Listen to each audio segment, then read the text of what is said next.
Welcome, folks. Most people have no real idea what happens during embalming. Yeah. We either avoid the topic entirely or assume it is a requirement. And many of us have no idea that there are alternatives besides cremation. If you're grieving, you're often asked to make these decisions about embalming, or do you want the concrete ball and the Yeah. box and everything else, or the disposition choices, and you never get the chance to understand what you're choosing. Even death-positive professionals sometimes realize they were never actually taught the full embalming process step by step. There's no shame in that. Information does not course freely for all of us. Right. The funeral industry has historically kept that curtain drawn, and when you're grieving, you do not exactly feel like raising your hand and saying, "Excuse me, Excuse me. How can do you do that? can you tell me more about this process?" Yeah, you're right. And I mean, I've been through that myself. And, it's not that we're not informed. It's that embalming really has been treated as the default for hundreds of years, and actually only a couple hundred years. But once you understand what it is and what it's not, it can become less mysterious and less emotionally charged too. So and once you understand there's some alternatives, you can gain something powerful. You can gain agency over what you choose. Now, the conversation we're going to have isn't about judging embalming, and it's not about replacing you could do it. confusion. It is about, replacing confusion with clarity, so that you can make decisions with some kind of, values that align with your values. So Yeah, that's right. That's right. If you know something, then you can decide. Like yeah, if you don't know exactly. anything, you're just like, I don't know. Okay. But in any case, in this episode, we sit down with Ray Chel, the creator of the self-published zine, The Little Undertaker's Embalming Guide. So good. This was such a cool book that I found at a zine fest. So I am just delighted to offer this little story. It's based on this fictional mortician, Alfred Alexander the Third. Ray breaks down the embalming process in an accessible, art-forward, and unexpectedly human way. This conversation is not a step-by-step tutorial about embalming. Instead, we are going to learn the following: why embalming is so misunderstood, how the funeral industry really shapes how we make our decisions when it comes to our decedents, what is aquamation, the alkaline hydrolysis, what is it really, and what natural organic reduction, also known as human composting, is reshaping the end-of-life choices. And ultimately, it's the role of art and storytelling in death education. Which is so important and we love. So even, if you're a death positive worker, or if you're an artist, anyone really navigating grief, any of us, this episode can offer context, clarity, and it can create perspective around funeral practices that are sometimes kept behind closed doors. So if you've ever wondered whether embalming is required, or what alternatives exist, or how to approach your own planning with more agency, this conversation is for you. So stay with us, because clarity here could well change your experience on one of the most vulnerable moments of your life. That's right. All of us have experienced that. So enjoy. Enjoy. Hello, and thank you for coming back to listen to our podcast today. Today is really lovely because I'm super excited to introduce Ray Chel. Most folks call him Chel. He is a licensed tattoo artist. He primarily makes research-based, informative zines that focus on topics such as gender affirmation and death. One of these self-published projects is his zine, The Little Undertaker's Embalming Guide. This is how I got to know Chel, by the way, at a zine festival. So in the zine, we are guided by a fictional mortician named Alfred Alexander the Third through the basic steps in the embalming process. Alfred also informs the reader about alternative options to embalming, including aquamation and natural organic reduction, otherwise known as human composting. Chel, thank you so much for being here. I'm so excited to talk to you. Yeah, it's so Yes, I'm great. super excited to be here. I really appreciate you inviting me onto the podcast. Yeah, and I'm looking forward to sending out information about the zine and getting caught up on the zine. And thanks for doing that. That's so fun. I'm the Absolutely. Reverend Wakil David Matthews. Chel tells us that he came to a stark and disheartening realization. I hear this one. that Western society's current standing with death is overwhelming, avoidant grief, which is so true and the reason we're here, really. And it's dreadfully misunderstood, which of course is the same realization we had here, and that's led to what we're doing here, right? Chel is always looking to gather information to develop opinions and theories about where change can be made, as well as to engage in death-positive conversations like this one. So we're all definitely in the right place right now, right? So welcome very much. Yes. Great to have you. Yes, absolutely.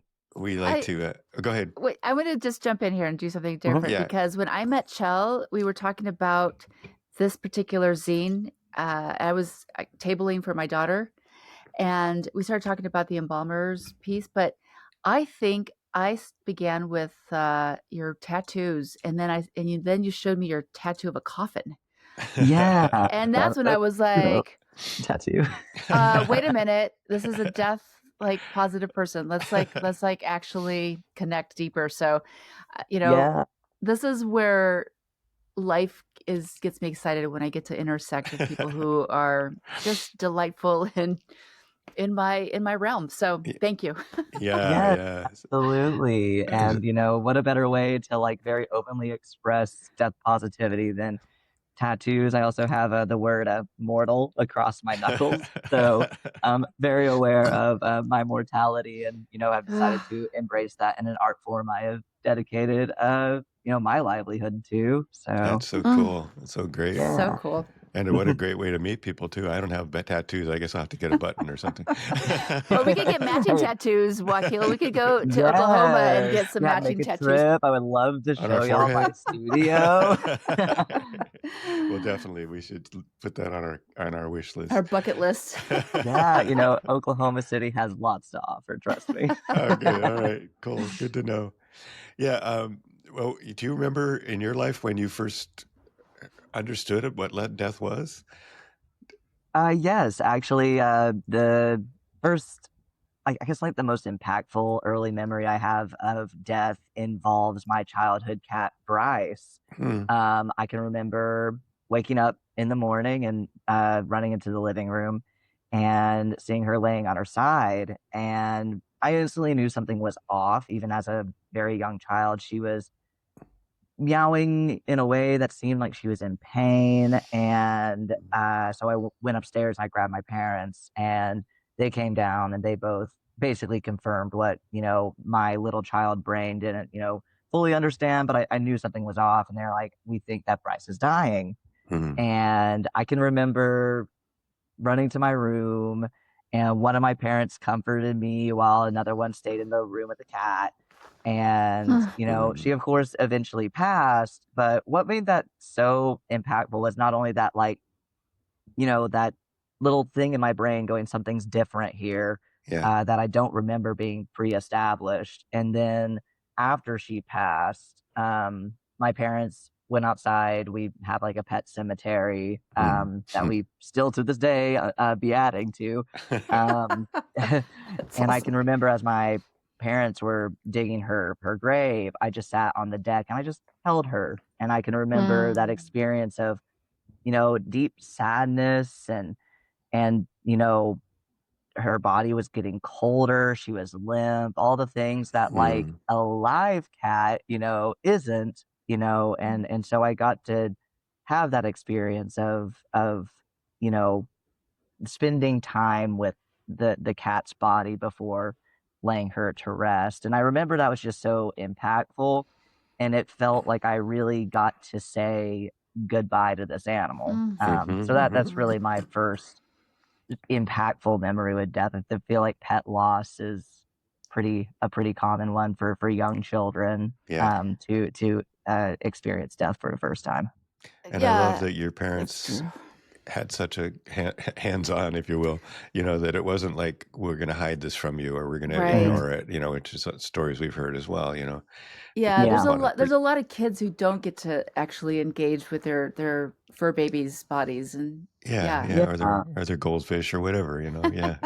Yeah, exactly. Like you do hear stories where, it's kind of it's almost like a joke at this point where it's like, oh, Fido went to the farm. Right. And it's like, it's like that avoidance of wanting to have the conversation with young children because there's this like thought process that they're not ready or something like that. And I'm like, well, I mean, I personally disagree. I think that my parents being so open and upfront with death um, as a concept and as something that we're going to experience in life actually really set me up to even kind of be where I'm at now as an adult. Yeah. Yeah. So I definitely think that was helpful for me. Yeah. Sure. Yeah, that's a good message we want to say over and over again here on this. We Yeah. do. So, yeah. Make sure people know Absolutely. children need to be aware this is as much a part of life as birth and That's Yeah. right. birthdays and Death spring and days. fall. Death days. And Yeah. children are so capable of processing it, Yeah. like Yeah, absolutely. I think that they are capable of much more than we give them credit for. Yeah. Well, okay, I'm going to just diverge for just a moment, but it's interesting. I homeschooled my kids, and so there was a lot of me teaching them about having agency, and just because you're younger and less experienced doesn't make you less wise or capable of creating a solid decision based on your life experiences. So true. And so, what I just heard you say is like kids have the capacity. Do you realize like all humans have capacity? Yeah. And some adults don't have the capacity, right? Yes. So it's like an ageist belief that if you're like a single digit age, you do not have the potential like capacity for awareness of life and death. But truly, we all come into this world understanding it. We're just cloistered away from it from some kind of bizarre notion that children, and I think I've read in books like just fiction about how the children had to be kept away because grandmothers said it would just like taint their lives, and you're like, what the actual? Yeah, Right. actually. Anyhow, so I digress. Yeah. But No, it's all good. So I appreciate that was your formative moment in understanding death. How has death impacted the story of your life and brought you to where you are today? Well, I feel like it all kind of like, we go back to childhood a little bit. And I don't think my mom was really aware of how death positive she was in the way that she raised us. My mom is a person who has experienced quite a bit of loss in her life. She's lost her great grandparents, parents, and she's had to learn to process and grapple with grief from a very young age. And so growing up, there was a lot of grave sites to go see. So she would take us at least twice a year. We would make our pilgrimage out to the cemeteries. And as kids, it was actually something, and I still look forward to our cemetery days, even now.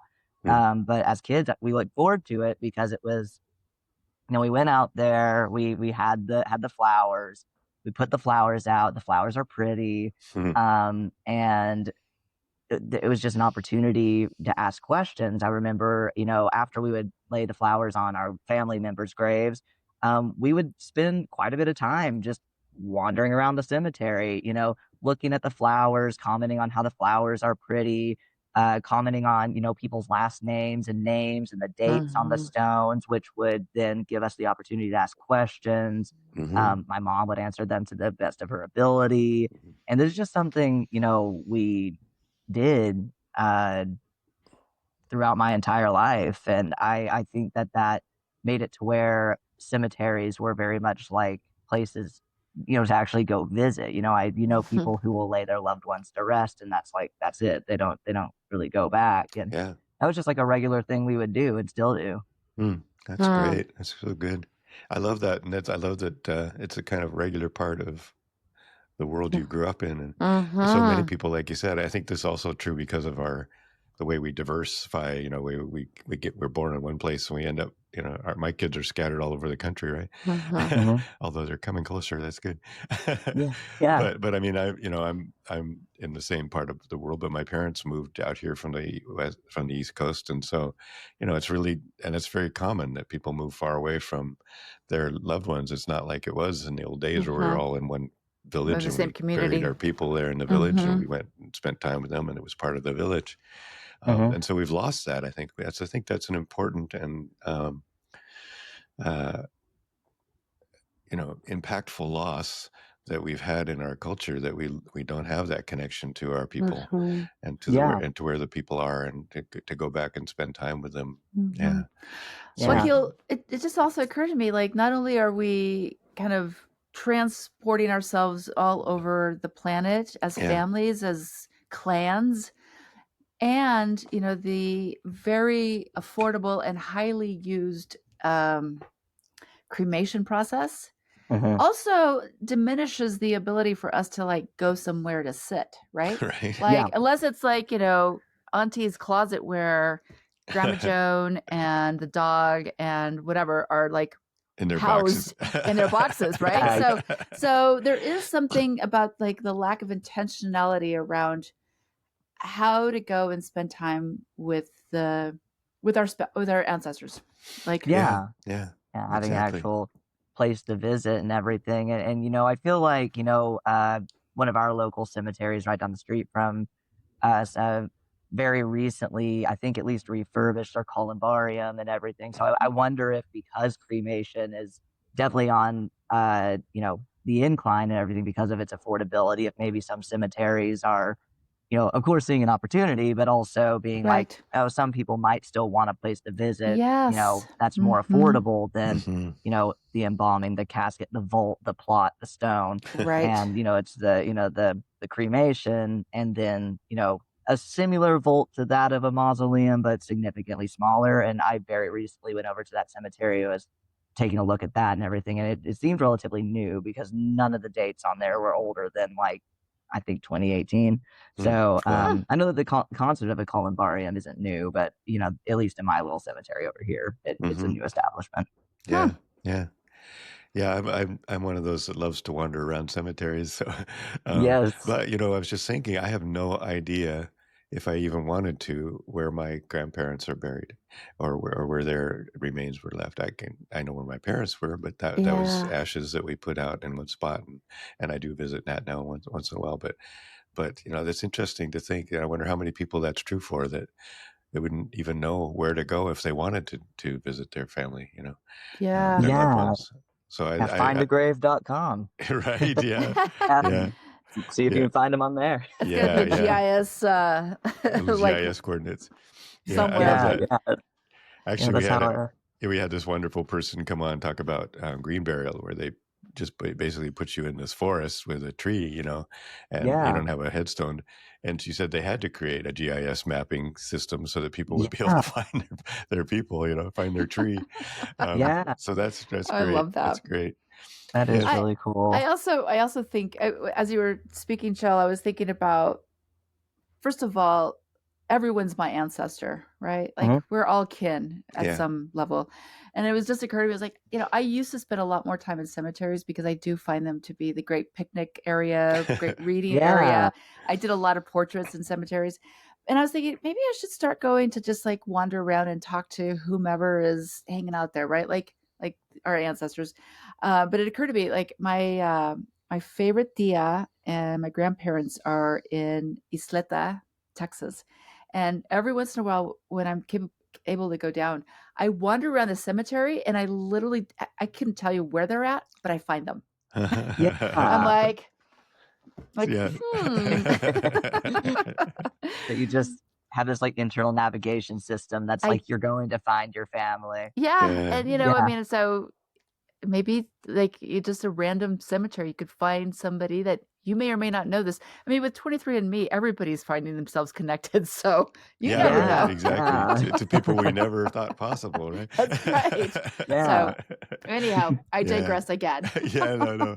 That's what this should be. I don't think digress is the right word. We're having a wonderful conversation. I'm really appreciating it. We Yes. never, we have like, Chel, we have this set of questions that we use kind of as a container, but then I love these kind of conversations where we just enjoy Flow. off script, Yeah. Yeah, I Yeah, do. absolutely. I do love the flowiness of our conversation. Okay. Oh yeah, yeah. But we do always, I think this next question is more about, we really want to have an opportunity to hear more about what you're doing, your work and that zine. And so this is where you get to tell us your story about, what are you doing now and what is the work you're up to? So Absolutely. I am a man of many commitments and everything. So it's I could talk about tattooing, I could talk about the zine, I could talk about the book. But I guess we'll start with the zine since that is how we met, how we connected. So I, had mentioned that I have a special interest, if you will, in like death history, death care, what we're doing now, why we do it. So I've definitely, kind of gone down the rabbit hole of like, reading like why is it that we embalm our dead and all that. And I mean, I could go on and on and on about that, yeah. but that's a whole tangent in and of itself. But the zine in and of itself, I'm working on this fictional book project, and in the meantime of kind of trying to get that, uh, fleshed out a little bit more, and writing a book takes a really long time, and this is my first time doing like a large scale fiction project like this. So research is a little bit easier, at least for me to be able to sit down and read books and scour the internet for sources and figure out how something works, and then just have a fictional narrator take you through the process. Mhm. So Alfred Alexander the Third is our fictional mortician who's taking you through the process of embalming, and it's pretty basic steps and everything. We talk about setting features and arterial embalming, cavity embalming, some of the tools involved in that process. And there's some illustrations and everything that, depict those tools. And then, of course, because I think it's important that people know what alternatives are out there to embalming, those are also listed in Mhm. the zine. Embalming, is one of, it as of late, it's become second to cremation because of the affordability, which we've discussed a little bit. But throughout our lifetime, most of us are familiar with the, embalmed corpse and casket combo. Right. Um, that's a pretty, you know, common shared image in at least the U.S. Yeah. We're one of the few countries that practice it quite to the degree that we do. And you thank the Civil War for that. Right.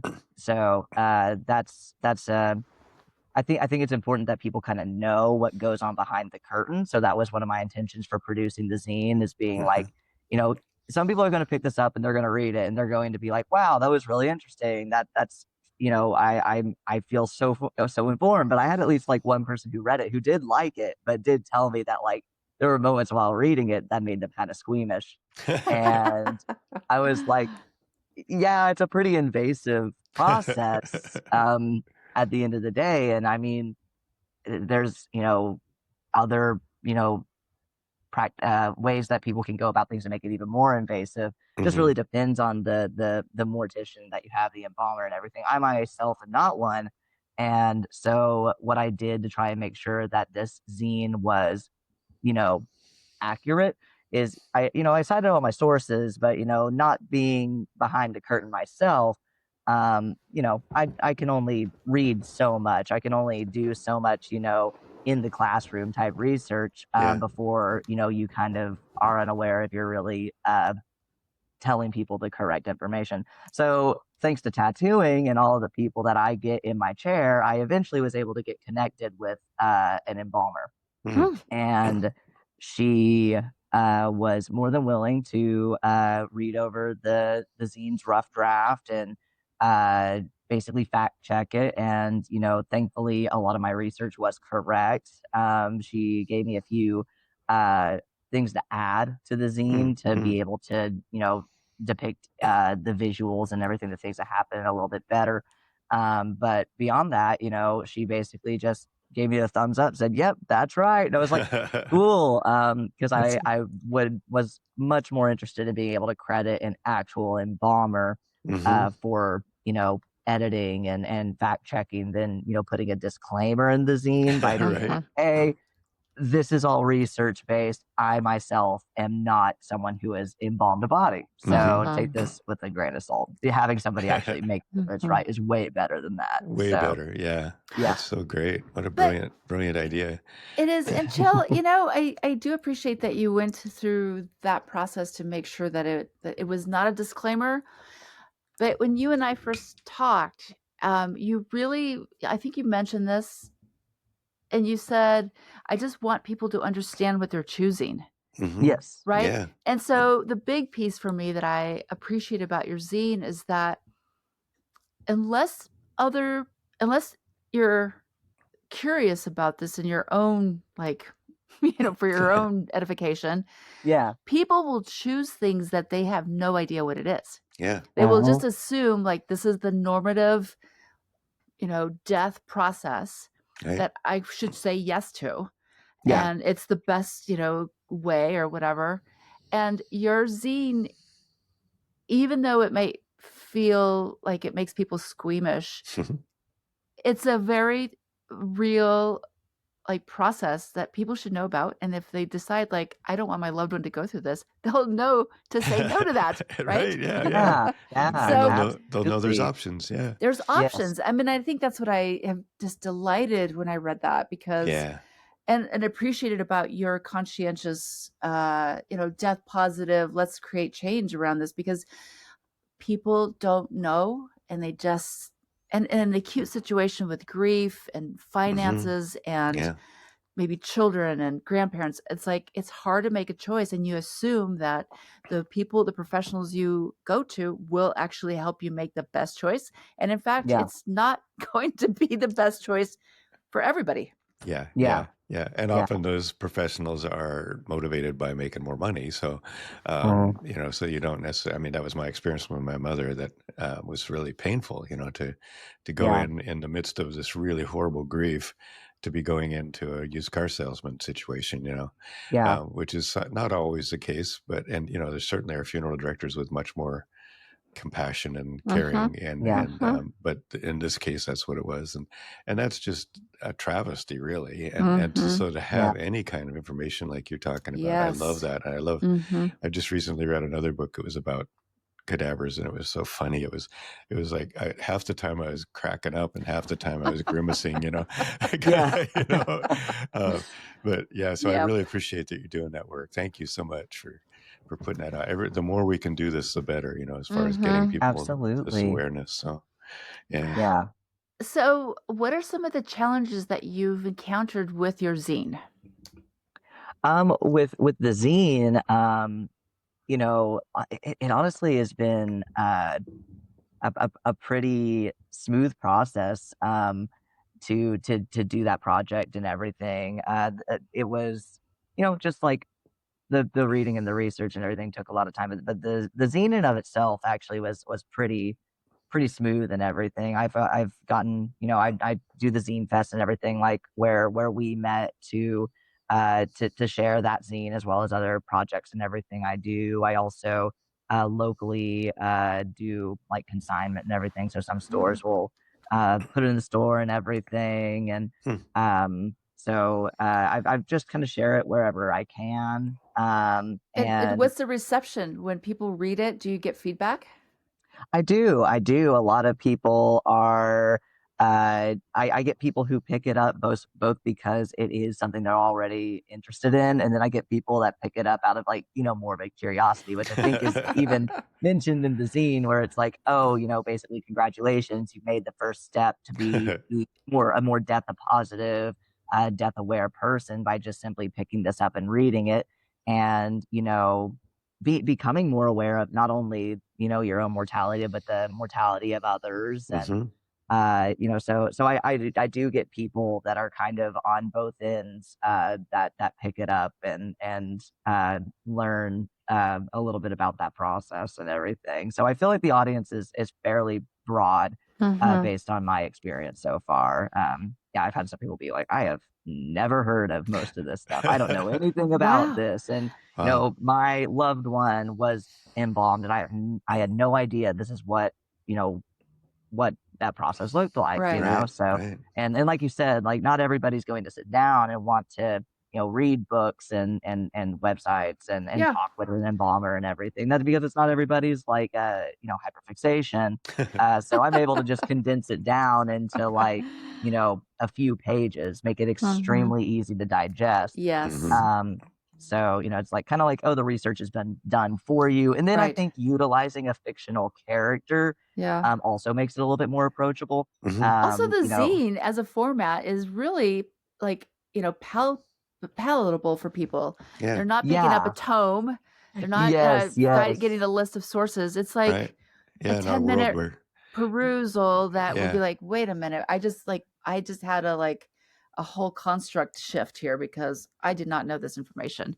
Yeah. Yeah. yeah, absolutely. So yeah, and zines, what I think is so cool about zines as a an art form and everything, which I guess if you aren't familiar with them, they're just like small booklets that can be easily distributed to Mhm. pass along information, poems, art, basically like the limitless what you can do with them. Yes. But so with it being just this like small, very easy to distribute pamphlet almost, it does make it to where you can spread it around quite a Mm. bit faster and quite a bit easier. Mhm. Mhm. Um, and there's a huge trading culture in the zine scene, if you will. So it's like, yeah, some people might give me a few bucks for this zine, but I also might like something you have, a drawing or Mhm. a zine that you have yourself, and I would just much rather trade for that, and then I get Yeah. to learn something new Yeah. while you're learning something new, which is, Yeah. something that I think is so cool about the entire thing. Yeah. I Yeah, love that. I really like this, and, before I met you, I also thought about doing a little zine because my daughter is involved and she makes zines, Yeah. and she actually wrote one about autism and has Oh, distributed 'em cool. in little libraries Mm. because Yeah. as for free, because she's like, "I want people to understand how it feels to live in this autistic realm," right? Like, and seeing Mhm. out but I wonder if there's a way to I mean, we want to educate people. We just Yeah. want Yeah. to have people understand what they're choosing, right? Right. So Yeah. I can absolutely imagine you just sending them out into the world and having, young people. I mean, I feel like the demographic for zines are mostly young, but not always, right? Yeah. Yeah. But they will Yeah. be Yeah. informed as they get to the age where they're taking care of elder family members Right. and Yeah. Yeah, and what's interesting is, you bring up like younger people. I actually have a coworker who came up to me and was like, "Hey, I just wanted to tell you this. I bumped into this like group of teenagers that had your zine like out in the wild." And I was like, "Oh, that's so cool. That's so cool." And apparently, my coworker pointed out, like, "Hey, my coworker made that. I know the person who made that." And apparently this like group of teenagers was really excited about it, was really excited about the information. But what, kind of drew them in was the illustrations of Mhm. of the fictional character, that they're like, "Oh, I like this drawing. Uh-huh. Um, what does it say? Oh, I like what this says too." And it was like, oh, Mhm. what a neat way to introduce the concept of embalming to a Yeah. younger demographic That's Yeah. and so great. Yeah. everything. And uh, make something that's a very real practice, approachable for them. So I Right. thought that Yes. was I thought that was really, really cool. I think that is so phenomenally fantastic. Like, I love it. I Yeah. just love Yeah. everything about this. Yeah. And it Yeah, sparks some thoughts in me because Annalisa and I have been talking about kind of, how do we kind of go to the next step in this podcast, because we've been doing this for yeah, a couple 2 of years years. almost. Yeah. Getting close to yeah, 2 years, and it's kind of, it's not that it's getting old, but it's the same. We have mostly been talking to people in the work that do the work of end of life work, which is great, and it's mhm, been wonderful. We've learned so much and had such a wonderful time. But the next place might be to start reaching out to more just the people on the street, and the young people especially. And I would love to have a way to like go to a high school or go to a community zine center fest. or a zine fest. Yes. Yeah, or maybe have a zine. Yeah, just ways to reach people, and more like you're talking about, just have this sense of we can share this information with people and find out, how they feel about it, and get them on the podcast to talk about, what do you think when you think about this, and how's this affected you? And I think that it really, as I'm hearing this, really kind of those little lights are going off, like, oh Yeah, Yeah. it's going up for me too. But I just death is not an old person topic, right? It is for everybody. It is for people with children who have, terminal illnesses. It's for teenagers who might encounter friends who commit suicide. There are so many places in the world where the conversation around death and dying is 100% like important, right? Yeah, absolutely. Absolutely. So I really do encourage you to keep like moving this out in the world, because everybody needs it. Everybody needs to learn so they can make an informed decision too. Yeah, absolutely. And to think, and to be supporting each other, because there's so many people that are going through different things like this. So, For sure. wow, we're having so much fun. Is there anything, when you start thinking about your own death, or maybe the people around you, is there anything that frightens you about that, or makes you feel like, because you spent so much time, in that world, how does what like makes you tense up, or maybe, sets up something in your body like, oh, do you ever grimace yourself? I guess, we're talking about that. Yeah, that's an interesting, question actually, because, I've done a lot of work in my young life to make peace with the physical, the spiritual, the all the unknown aspects of death. I grew up extremely religious. And part of growing up religious was kind of having the answers as far as like what happens after. And when I got a little bit older, I started to deconstruct from that a little bit. I really explored um, spirituality for a while. I spent a little bit of time in a Buddhist monastery. I went through kind of a Wicca phase where I was actively practicing, like a different like Wiccan rituals and things like that, and was connecting with that. But then at the end of that part of my life, I kind of just was like, I can't really settle on one ideology. I just kind of made peace with like the fact that there's validity to all of this, and that I just, and also being such a devout, I was Christian, I was so devout, making the same connection with a higher power that I had then just was a lot harder to recreate. So I just kind of had to grieve the fact that that was not something I was going to be able to do again. And then, also try and figure out what do I think now? And as far as like afterlife and everything goes, I'm pretty much just like, like I It's have a my opinions, mystery. I have my theories, it's a mystery. I know what brings me peace. I think that, I have my own thing that, I'm like, oh, that sounds great to me. It might not sound great to you. But I'm maybe right, I may be wrong. That's not something I really get hung up on. And then of course with like, my vessel, the body, I think for me, where I've realized I actually do have some fear, something that makes me feel anxious and uneasy is, as a trans man, I fear that in my death, I will not be represented properly. That's one of my bigger fears, that I've realized, because I check in with myself and I ask myself, what is something that like, what is something that makes you nervous? Like, are you putting up walls? Is that why you sometimes feel like not a lot of fear in regards to the subject? And, obviously I don't want to leave behind my loved ones and stuff like that. But I think for me, it's like, but what if my loved ones, put me in a box? I've requested not to be embalmed. I was like, I would like a green burial. I would like to actually be able to, I want my carbon footprint to be as small as possible in my passing, considering I know I'm leaving one here in life. So that, but what if they do all that, but they don't call me my name? What if they, what if they don't represent me as a man? And that's something that I do get nervous about. And I've tried to spark conversations with and everything, be like, hey, like, I know that we're still trying to like, make peace with this in life. But if something were to happen to me, I would hope that you have enough respect for me to put me into the ground as me in the clothing that represents me with the name that I use. And I live in Oklahoma, and there's not a lot of rights for people like me here in Oklahoma. It's not really getting better.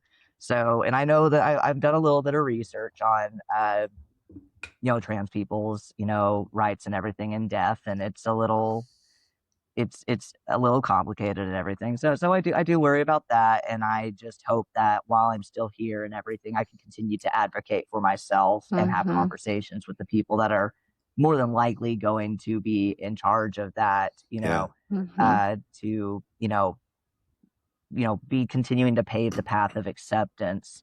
I feel like there's some similarities here with trans acceptance as well as death acceptance, and then we're just packaging them into one box with my situation. Is one of my concerns. Wow. I was just talking to somebody yesterday about who's also trans, and they were saying that or non-binary person, and they were saying my life has gone from being challenging because of my choices to being illegal, and to being actually attacked as a terrorist, in this crazy administration we're living through. And so it just really raises that up in so many ways. I'm so glad you spoke to that, because we really need to be aware of that. We really need to think about it, and to think about ways that we can not only advocate for ourselves and for yourself, but also advocate for so many people who are dealing with this, and how that's such an important piece and so difficult. Well, and so important for people. Yeah. For the people who are working, the doulas and the funeral directors and people like that, to really understand this and take it in and be willing to advocate and be part of the advocacy for this. So it's hard. It's really challenging. So thank you again for that really important point. Wakil, we had somebody who was on our podcast who talked about being in service to folks whose families would not create the space. Do you remember who that was? Because that was her thing. She was like, for our trans community, we're going to make sure that they get respectfully, interred or whatever. It was early on, I remember. Yeah, I'll see if I can find it and put it in our podcast notes. But I'd love to check that out. Yep. So, I would say like an advanced care directive with a really good, strong person who can support that choice for you, right? Not a choice, to respect you. Respect, right? Exactly. Your agency. And, ideally, I'll be here a good while.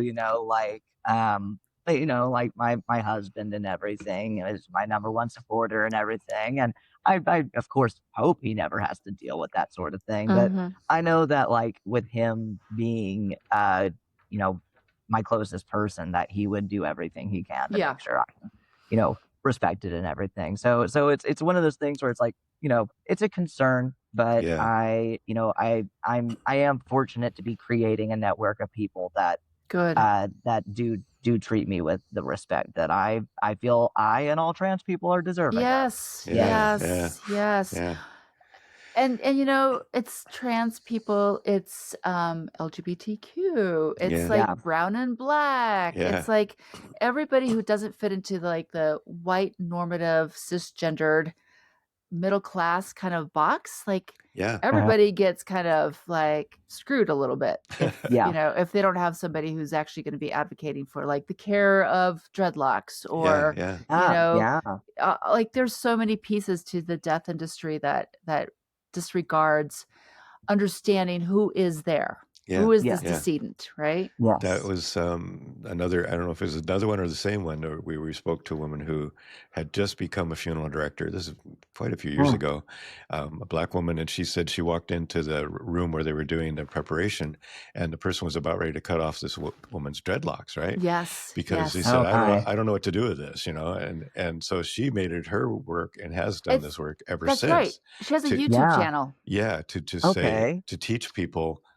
in the work in the industry Uh-huh. the cultural differences between people and to respect those cultural differences. And, in her case, specifically Black people, but she also from that, spread out to everybody, all the other people who have cultural differences, and you don't just treat them all like, Yeah. like they're the dominant paradigm, Mhm. So Yeah. I really, that was really impressive. And that whole story of her walking in and going, "What are Yes. you doing?" Yeah. Yeah. Yes. Yeah. That's And of course, Um, she was brand new. She was like this brand new apprentice kind of that's person, right. and they were That's like, right. "Who are you to tell us this?" exactly. Yeah, And the apprenticeship level for sure. Yeah, and there was the that person who was like working specifically with funerals for two-spirited people in yeah, Canada. yeah, That Oh, was yeah. a different wow. person. But yeah, so Hmm. we have had some intersection with some folks who are caring for others that are Yeah, not the normal, or not, I don't want to use that word either. Yeah. yeah, That are not like what the industry deems as the easy way through, right? Like this Kind right. of is that one size fits all, correct. the Yep. industry, especially like, the West's funeral industry is very much like, basically with like the rise of embalming, it very much became like a white man's industry. Yeah, And, yeah, and so whatever kind of fit into that box became the norm. And then as it became more of a true industry, there was even that like kind of financial aspect. It became kind of a show, to be like, oh, Yeah. who has the best casket, the flowers, the potluck, and it very much catered to upper middle class white families. yeah, Right. And, exactly. so that's kind of how the industry has been formed as a whole. So having people that do not fit into that box Yeah. advocate Yeah, for a community that they themselves are a part of, so they understand the struggles, is Mhm. extremely important. yeah, And it's encouraging to hear that y'all have spoken with people that are working alongside communities that don't have the same representation. Yeah. yeah, yeah. And I would yet, it's not that dominant. common. Yeah, Yeah. common. Unfortunately, it needs to be more, and that's why Yeah. every time we can speak with somebody who's lifting that up, it's just so important. So, Yep. we. I also encourage you to possibly put it on one of your, simmering pots of artistic endeavors, is to write another zine about this. Yeah, absolutely. I think that's Because actually a really good idea. I think that nobody thinks about this. Hmm. Hmm. Yeah. Yeah, Like Yeah. it's not on anybody's mind. Like after there's a death, like of course it's going to be whatever, but no, you have to fight for that agency. There's a word that we learned recently about that, like what it's called to advocate for somebody after they've passed. yeah, And Yeah. fiduciary. Yeah, was that what it you? was no, it was a different one. It was somebody from New Orleans who told us this Oh, word, okay. Okay. but I think that would be really, and I love that you reach younger people who hopefully will also, the mycelial spread of the youth, coming up and like, maybe changing, Yeah, starting that change at that level too. Yeah. yeah, Absolutely. And I'm working on, the broader project, the fictional book Village Vultures. It definitely like is geared towards a younger adult audience. And, it kind of is an extension of the embalming zine. And the main goal I have with it is to uh begin conversations about, we have the familiar, funeral industry character where it's like, oh, we recognize the funeral home, we recognize the casket, we recognize the embalmed body. But also, like, how is it that we as a society currently interact with death? hmm, How do we approach it? And I think that one thing that we can all agree on is that most people tend to kind of shelve the concept until we have to become aware of it. yeah, It's like Mhm. out of sight, out of mind. yeah, And that's because, we've designed our society to keep it out of sight and to leave it out of mind. We don't want to have, it visible yeah, and noticeable and recognizable. And Mhm. so now, it has affected us in that way to where we really do just kind of, oh, now that this is affecting me, I'm having to face it. yeah, Right. Rather than, realizing that you as a mortal being every single day, every time you walk out the door and get in your car, I mean, you're always kind of in that You're position in the where, mood. yeah, I mean, not to, not in like a, scary paranoid way, just in a realistic way, Right. like, we are pretty fragile creatures, and, Yeah. and that's just kind of the reality of it. So, not having those moments of being like, well, how do I feel about that Right. fragility, about that mortality? We don't really do that because we're not really, unless you're put in a position where you have to, Right. more than likely you Well, probably won't. It's interesting. Your statement just now just brought up, like, we're consumers. Like, we're always like, consumer reports, like which washing machine is better than the other, and like which, Yeah. shoes will last longer. Why are we not like, learning about how we're going to engage in the purchasing of our death thing, right? Like, why? Yeah. Why isn't like that's kind of a thing too? Like, Yeah. is it less expensive to go at this one, or Yes. Terramation in Colorado is this price, but if you go to Wyoming, it's like double or whatever, right? Like, Yeah, the shopping aspect Why aren't we shopping for around your more and making these funeral choices? It should and be a consumer everything, report, or like, it's not in the hands of the family like it used to be. It goes into the hands of typically somebody else. Yeah. For sure. Yeah. Oh my So, God. It just occurred to me. I was like, what? Yeah, we could have a Consumer Reports article, or a wire cutter, New York Times Yeah, wire cutter. yeah. We should like write to them. We'll talk about this. Maybe we could do an Yeah. April Fool's one where it's like, caskets, embalming process, how much it costs. Yeah, Green Barrel. I mean, yeah, really, yeah. my friend. I know that a couple years back, I went to a death cafe, Mhm. and that's actually where I met some of the first death doulas I had a conversation with. And at the time, there was the National Funeral Association was trying to make some new decisions as far as like requirements for funeral homes nationally. And one of the things that they were, I don't know if the process is a voting process. I know that citizens could go onto the website and basically like make a public comment. And so I was telling people at the Death Cafe to make a comment on that site, because one of the things they were trying to make a decision on was whether or not funeral homes should be required to disclose their pricing on their websites by law. Because currently they do not have to do that. You might not have that pricing disclosed really anywhere, super visible. And the argument against it was like, oh, well, not all funeral homes have websites. So, well, this is like, well, I mean, maybe they should have somewhere a online that they pamphlet with can the post prices. that. So, like that. If we're going to have this industry be an industry, thus, there's going to be a financial transaction involved. Shouldn't families at least know like how much they're about to be spending prior to actually making a phone call for said loved one? And some people make their arrangements in advance and know that, and that's just that's a gift to your loved ones and everything. Is if you as the person make your plans and everything for your family. But I did think that was interesting. Like, oh, it's not a requirement. Like they don't have to do it. I do see them more. We need a whole nother Yelp category, I think. Yeah, we do. That's exactly right. Leaving reviews. I have seen reviews, but like it's interesting going on like Google and looking up said funeral home. It's like it's so strange that there's Google reviews. Oh my gosh, I haven't done that. I need to do that. I need to do that. That sounds like a fun activity. Yeah, I thought it was like that's interesting. Yeah, I have seen a lot more price. Listen, I just helped a friend try to figure out for his wife who just passed away, but it was interesting too, like the price like variance. I was like, wait, what? Shop around, folks. Right. Yes, it is like there are differences. It's competitive. Yeah. Well, and that's starting to happen now with the composting and that kind of thing. That we started with one of those in our area. Now there's two, and one other one coming up. So now it's starting to competitive. They're starting to lower the prices, right?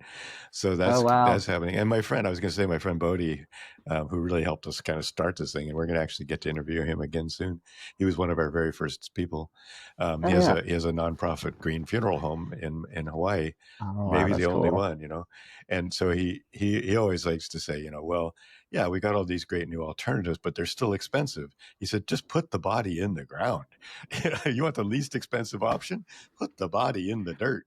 Yep. Yeah. Wrap it in a blanket. Yeah, Make a yeah. hole. Yeah. And feed it Yeah. to our mama again. Yeah. So anyway, Yeah. I love that we've got this great conversation. It goes on, which is fine, All right. which is good. All right. What's our next question? So Chel, how do you take care Mhm. of yourself when things feel a little too heavy around the death piece, which you may or may not be thinking about sometimes, but how do you like move that energy out of yourself? Oh, wow. To be completely real, I am still absolutely working on how to take time for myself to decompress and rest. I'm kind of like a shark, and I just kind of have to keep moving. Um, Sleeping occurs, but it's very hard for me to sit still and to not be working on things. And I mean, to say I don't get overwhelmed would be dishonest. I do. I overwhelm myself, even though it's like I enjoy the projects I'm working on. So if I'm on my best behavior, I will actually take a moment to step away and do something that's a little bit, to take a nice walk, to do something active. I try to make time for, to take care of the vessel I'm in, and to make Mhm. sure we are stretching, and to make sure we are, you know, every now and then we're out of breath. Maybe we're sweating a little bit, like I tattoo, I write, I draw. There's a lot of sitting down that occurs. The brain is being exercised all the time. So I try to, give the body a chance. That's actually very decompressing for me. And I Mhm. actually tend to feel quite a bit, you know, better, and the world feels like it starts to move at a slower pace whenever I Yeah. take the time to actually uh, take care of the body I have while I have it. Mhm, mhm. Yeah. Yeah, that's so good. Yeah, I don't think I don't. Oops, I'm getting an echo. Ana Luisa doesn't know anything about that, right? I was just laughing with her when she was cracking up. Yeah, Uh, no, I finding understand. a moment to take a rest. I do. But you know what? I'm going to encourage both of us to rest this brain, because I know we've got like Yes. hungry brains thinking a lot.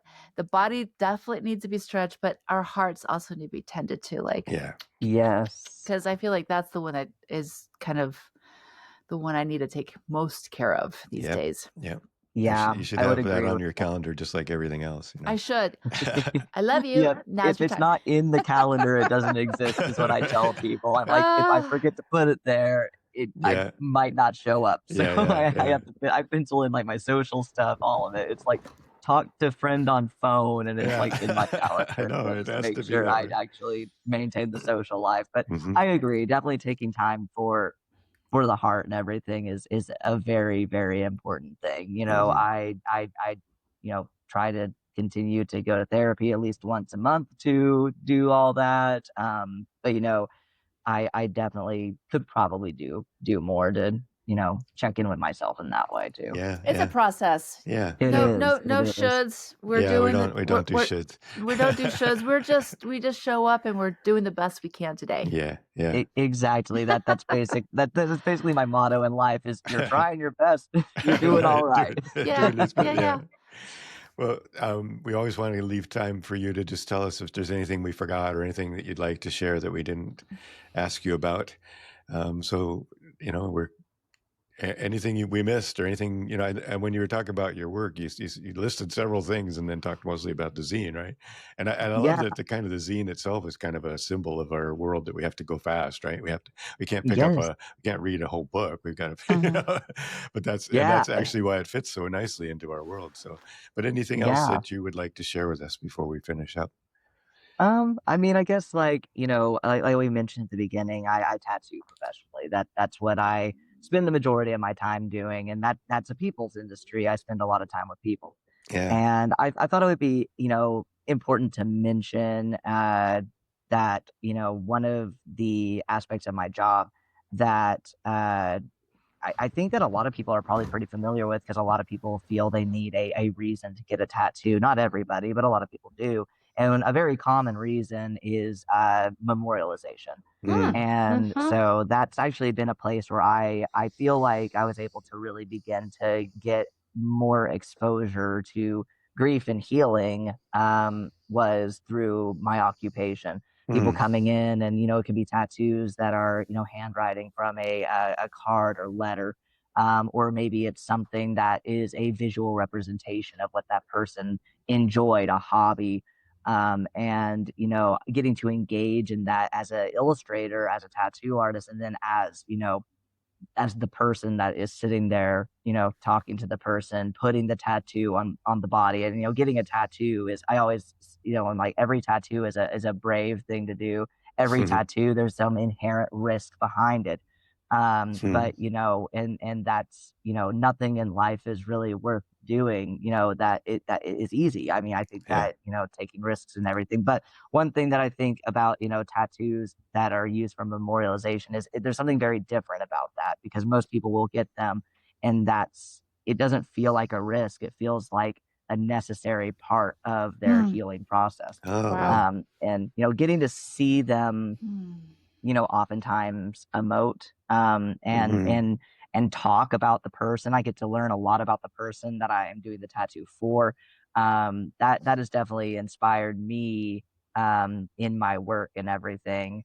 And also being like, I could definitely see myself at one point in my life, um, tattooing. I don't know if it's forever, it does a number on your body. I can definitely see myself at one point wanting to fully engage with that side of things. I've talked with you a little bit about death Yeah. dueling and Yeah. things like that, and getting to be present for people in that way. And I think that tattooing has been a good introduction for me, to kind of what maybe that would be like, having those conversations more openly and frequently. That's so cool. That's so Ray great. Chel, Yeah. I just want to bless you Yeah. because I feel like you could be the most amazing interfaith chaplain, tattoo artist. Right. Yeah. Like, I Yeah. love the combination. full stop. Yeah. Well, and that's how Joaquil and I met. We're interfaith chaplains. Yeah. We went Yeah. to seminary because we couldn't fit into any one box. We're just like you, Yeah. all these different faith Yeah. traditions were like,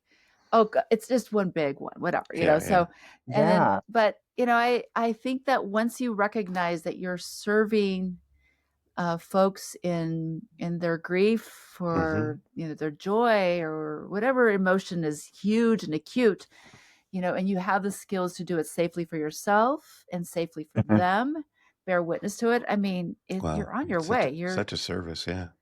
Yeah. You're there. I mean, I think many people are you there and are don't there. even know it. Yes, Right. I agree. Yeah. Yeah. So glad Yeah. that you recognize that about it yourself. And so, thank you so much. Yeah. This has turned, I mean, I thought this was going to be one of those awesome ones, and it was. It's like, well, thank you. Yeah, Yeah. I hope we didn't derail too much. Oh, that's okay. I tend to kind of ping pong around with my dialogue. No, So that was I perfect. no, appreciate it you guys was Perfect. all, facilitating that. everything was so well spoken. But did you bring a poem to read today? I did not, unfortunately. Yeah, I That's didn't see okay. one. I had a hard time narrowing down what I would do. So I apologize that I No didn't worries. come equipped with something like that. I was like, there's so many things, and then I Yeah. just got like decision fatigue. I know. Well, listen, Like, yesterday I read Lemony Snicket. So Yeah, that's, yeah. we have the I whole love gamut. that. Yes. Well, Yeah, so I and apologize. we've spent more time than usual, so we don't have to every time end with something. So, and I think this Yes. whole conversation has been a poem, really, in many It ways. Oh, is. Yeah. You are a poem. thank you. Oh, that's very Mhm. sweet of you. So really, so totally appreciate your work and all that you do. And I was Yes. thinking Yes. about my daughters both got, when you were saying that, my daughters both got tattoos from a story that I've told them their whole lives. Oh, It's Star Dancing Girls, so they yeah. that's, it's a similar idea. They're Yeah. memorializing their lives and their connection to each other. And I just love that. That was the very first tattoos they got. So now I'm That's thinking so Oh, about sweet. maybe I do love need a that. tattoo. Maybe we should. We should go to Yes. Oklahoma. Or Yeah. Rachel, anytime you're in Denver, please, Yeah. Yes. you Or have a home Seattle. here with me. Yeah. Oh, yes. I, definitely plan on trying to make it back out there. I mean, maybe even next year for the Z Fest again. So Good. Cool. I'm sure Okay. I'll be in the area very soon, and I just love it. Oklahoma's very flat. It's nice to see. It's nice to see the opposite of that. See some mountains and everything. It's very Yeah, refreshing. yeah. Well, you got to come to the Northwest sometime too. Yeah. Yeah, Oh, Yeah. yeah. so lovely. Thank All you right. so much for We'll for say stepping goodbye. into our space and Yeah, joining us. I sharing. appreciate you. Yeah, very Yes, much. thank you so much for having me and, for reaching out and giving me this opportunity. It's been really, really cool getting to talk with, you a little bit more and then getting to meet you. And I mean, the work y'all do is incredible. I mean, the podcast and, and then the work you do outside of it. I mean, yeah, it's nice to connect more with people that have a similar passion. Yeah, Yes. yeah. Well, thanks again. We'll see you soon, I hope. Yes, Thanks for all your work. absolutely. Take care. Yes, thank you so much. Take Adios. care. Bye. Heard his dog there last at the end. Yeah. I want your attention. Oh, Wakil. Good call on Colin finding this person. Wow, what a great Yeah. find. This is, and such a unique perspective on things. We get to do this so often, and every single time we've blown away. But again, this is like a whole nother very important, unique perspective that we got to spend time with. And wow, could have kept going. We could have kept going. I mean, this is definitely this is a person who's doing interesting service work and honoring death and talking about it and doing the zine and sharing it. Like this person is a change maker. Yeah, yeah. Right? Like it is very much I don't know. I really feel like young people who are doing this are my gurus, right? Yeah, Like right. they're Yeah. doing it right from the start. Yeah. And I'm like, it took me, all this time to get here. So, oh, what a delight. What a Yeah, delightful yeah, human. such a great thing. And doing it in Oklahoma, wow, there's a certain level of courage there, you know.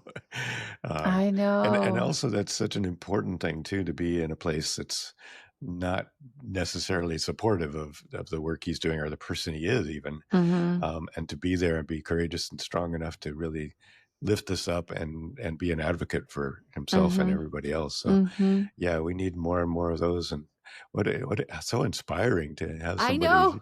share this. And I've got all sorts of things I want to do now, right? I know, me too. I was like, and I really think this is a young person I'd like to keep an eye on and support. Like as an Yeah. elder, be like, how can I support you to move, in any of these directions that you're dabbling in? Because I don't know, it just makes sense. Like I could see him becoming an interfaith chaplain and being a tattoo artist. Yeah, that would be so cool.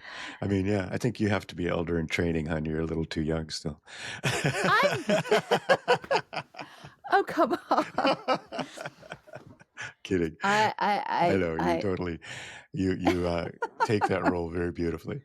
Thank you. Anyway, so And also as an aside, I just unpacked your book yesterday, your Stargazing Girls, and it's oh, right here on my loved one's Star bookcase here. dancing, yeah, Yes. so cool, yeah.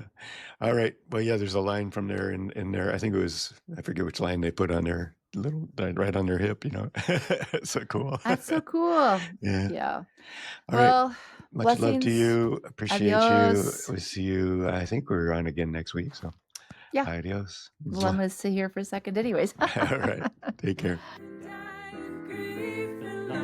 Conversations about the end of life. Thank you for joining us today. Thank you to Charles Heaston, the composer of the original music you are listening to now. And of course, thanks to you, our audience, and all of our amazing guests. Please come back next week for another great episode.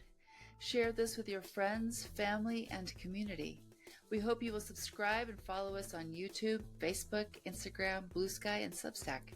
Each guest's additional information will be found in the podcast notes.